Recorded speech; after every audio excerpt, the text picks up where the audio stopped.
Hello everyone, welcome to another simple tutorial in Windows 11 here.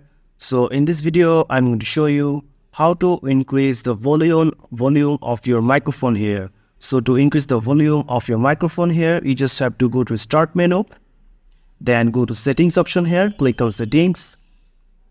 And after opening the settings, in the right here, you will see option called Sound here. So just click on Sound. And if you go down here, as you can see, this is the volume of microphone here. This is the input of microphone here. As you can see, as I'm talking, it's increasing here.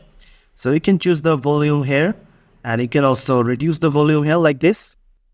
So as you can see, my volume is going up and down here. So this is the way you can change your microphone volume and increase the microphone volume in Windows 11 here.